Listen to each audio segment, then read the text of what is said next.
Okay, so I wanted to take a few minutes to just provide some sort of summary comments about Hobbes, because we're going to now move from Hobbes into thinking about Durkheim, and there's an important contrast between these two that we need to understand. And so I just want to make sure we're all on the same page, given our conversation and discussions about Hobbes. So there's really, I think, three big things that Hobbes gives to us that we need to make sure we understand. One of the most important things Hobbes does is he problematizes the existence of society. And he does that by contrasting society and the state of nature. And so that this contrast becomes an important contrast for Hobbes, and it becomes, from Hobbes, one of the most important contrasts that we have in all of the social sciences. So we need to make sure we understand exactly what the state of nature is, and it is this war of all against all, or what he calls man against man. And so it is this constant stalemate. It's not an actual existing war, but the constant threat of fighting between individuals in the state of nature. And that's the defining feature that makes any kind of social good impossible for Hobbes. And so the question then becomes for Hobbes, well, how do we get out of the state of nature? And this is a key problem, and it's a problem that Durkheim is going to take up as well. Durkheim's going to make the same kinds of assumptions about human beings that Hobbes makes, and this leads him to see the same problem that Hobbes sees. If human beings are, in fact, naturally self-interested individuals, self-interested agents, how do we ever get to society? And this is the problem of social order. And so you need to think about it in those terms, the problem of social order. How do we get social order in a world of naturally self-interested individuals in the state of nature? And this for Hobbes then becomes the problem of, well, how do you get out of the state of nature? And Hobbes' solution, and this is unique to Hobbes, and so this is his argument, Hobbes' solution is the social contract. And you're going to see an important contrast to the social contract when we start talking about Durkheim, because this is not the solution that Durkheim sees.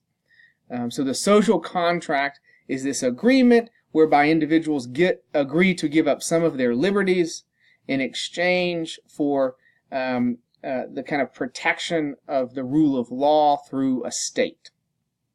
All right? And so we give our own liberties up to a sovereign who then protects us from getting trapped into this actual outbreaks of fighting and so forth.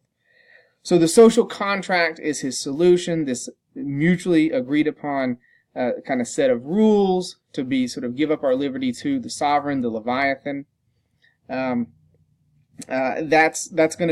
is Hobbes' solution to the problem of social order. And Hobbes sees it as something that human beings rationally agree to enter into. Right? So it's because of our own self-interest, our own individual desire for, as some of you put it, self-preservation, that we agree to give up our liberties and submit to the rule of a sovereign. Right? And that's the social contract. So we have the state of nature.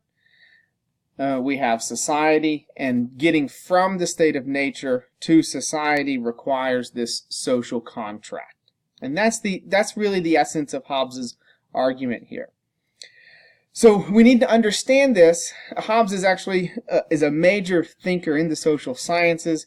He is not traditionally seen as a major sociological thinker, but we need to understand him, and we're using him in this class as a kind of springboard into thinking about Durkheim, because it is his ideas that Durkheim is going to be most clearly articulating and arguing against. Right? So Durkheim and Hobbes are kind of opposed to one another.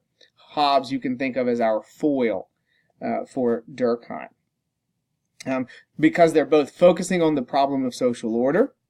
They both see human beings in the same natural having these sort of natural self-interests, right? Durkheim is going to call that human egoism. We're focused on ourselves. And in both see that as a problem. That is to say, if we sort of succumb to our own self-interest, society falls apart and we sort of fall back into what Hobbes calls the state of nature, and things get nasty, brutish, and short and all of that. Durkheim fundamentally agrees. However, Durkheim is going to get from the state of nature into social order. That is, he's going to understand the basis of social order as fundamentally something other than the social contract. So one of the key things that we'll need to be thinking about is, well, how does Durkheim think that we solve the problem of social order? Okay, so I hope that helps clarify things with Hobbes and sets us up for thinking about Durkheim, who we will begin talking about this upcoming week. Have a great one.